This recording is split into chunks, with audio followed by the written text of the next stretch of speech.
நீங்க பார்க்கக்கூடிய ஐயா வந்து ஒரு செக்யூரிட்டியா ஒரு இடத்துல வேலை பார்க்குறாரு. கிட்டத்தட்ட 24 மணி நேரமும் இவருக்கு வேலை இருக்குமா.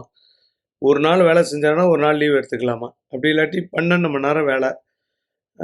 கார் கீர் வந்தா அத வந்து பார்க் பண்றது, அந்த மாரி அ இங்க விடுங்க, அங்க விடுங்கன்னு சொல்றது. அதேபோல வந்து தூங்காம இருக்கணும். தூங்கக்கூடாது. இவங்கள வாட்ச் பண்றதுக்குன்னு ஒரு கூட்டம் இருக்குமா. ஐயா வாங்கக்கூடியது வெறும் ரூ. 10,000 சம்பளம். சில பேரு டிப்ஸு குடுப்பாங்களாம், சில பேர் குடுக்க மாட்டாங்களாம். பட் இருந்தாலும் இந்த செக்யூரிட்டி வேலை வந்து சும்மா இருக்கக்கூடாது வீட்ல. மனைவி இல்ல, பிள்ளைகளும் சரியா கண்டுக்கல. அதனால நானே வந்துட்டு உழைக்க வந்துட்டேன் அப்படின்னு சொல்லி ஐயா சொல்றாரு. இந்த வீடியோ எதுக்காக போடுறோம்னா, ஆ வீட்ல உட்காந்துட்டே இருந்தீங்கன்னா நோய் வந்துரும். ஓடிக்கிட்டே இருந்தா தான் நோயிலிருந்து தப்பிக்க முடியும்.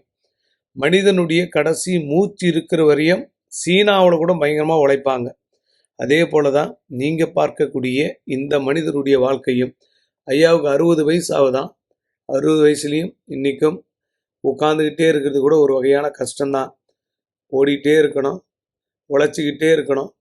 மூச்சு இருக்கிற வரையும் அடுத்தவங்க கையை ஏந்தக்கூடாது.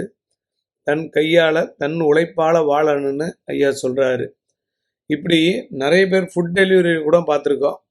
இது வந்து அடுத்தவர்களுக்கு ரோல் மாடலா இருக்கக்கூடிய மக்களை வெளி உலகத்திற்கு காட்டுவதற்காகவே இந்த முயற்சி எடுக்கப்படுகிறது.